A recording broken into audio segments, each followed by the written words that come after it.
Ахмад Эрдэмтэн судлаач Пүрэвцэрэн мал эмнэлгийн эрдэм шинжилгээний хүрээлэнд 1976 оноос 2015 он хүртэл 40 жил ажиллажээ. Түүний хувьд мал сүрэгт эдийн засгийн ихээхэн хохирол үзүүлдэг вирусээр үүсдэг хэд хэдэн өвчнүүдийг Монгол оронд анх удаа оншилж, мал эмнэлгийн вирус судлалын шинжлэх ухаанд үнэтэй хувь нэмэр оруулсан байна.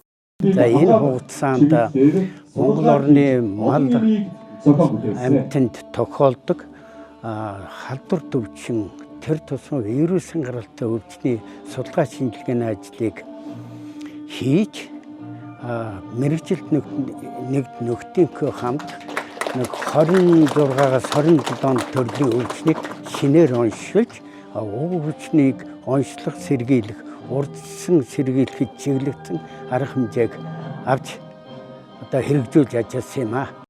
Мөн энэ өдөр Пүрэвцэрэнгуйтай ижил мал эмнэлгийн салбарт өөрийн бие сэтгэлээ зориулсан Ахмад Эрдэмтэн судлаачид болон одоо ажиллаж байгаа эрхмүүд төртөө үнэлүүлсэн юм аа. Судалгааныхаа ажлын их үеэс адууны ходоод гуурт өвчний сэргийлэх вакцины чиглэлээр ажиллаж байсан мөн сүүлийн жилүүд гоцолдорч шүлхий, бог малын мялсан өвчний вакцины технологийн чиглэлээр ажиллаж байна. Ер нь бол төрийн хайр ашиг хүртэх, нийгэм төлөөн зөвшөөрөгдөх, тэр байтугай өөрөөрөө бахархах сэтгэлтэй ийм учиртай зүйл байсан юм байна. Тийм учраас төрийн хайр ашиг хүртсэн энэ өдөр магнатын нийтлэл сэтгэл хөдлөл сайхан болж байна. Ер нь бол малын эмчим бол амны шигтэй ялангуяа тэрүүн дотроос эрдэм шинжилгээний ажлыг мал эмнэлгийн шинжилгээ ухаан бол ерөөсөө манай өвөгдөөс одоо баримтгэлцсэн бүр иргэншүүлсэн тийм байдаг. Тэрийг л бид нар тань мэдэх ажил хийгээл олон улсын хэмжээнд одоо гарах асуудал бол онцгой байрэлцдэг.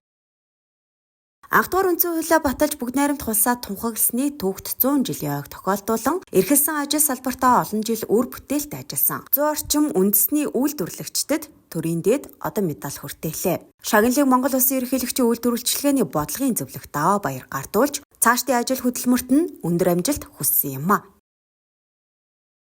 Үндэсний үйлдвэрлэгчид баялаг бүтээгчдийн төлөөллийг чагнадаг шинэ тогтолцоог Монгол Улсын ерөнхийлөгч бий болгосон байгаа.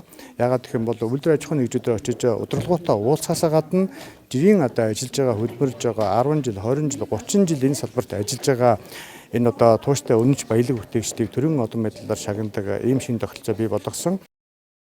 Монгол Улсын ерөнхийлөгчийн санаачилсан хүнсний явсгал үндэсний хөдөлгөөний хүрээнд мал сүргээ эрүүлжүүлэх нь томоохон зорилт болон тусгагдсан. Тэгвэл хүн амаа эрүүл аюулгүй хүнсээр хангах их үйлсэд томоохон үүрэг гүйцэтгэсэн мал эмнэлгийн салбарын эрдэмтэн судлаачид ийхүү төрийн дээд одон медаль хүртлээ.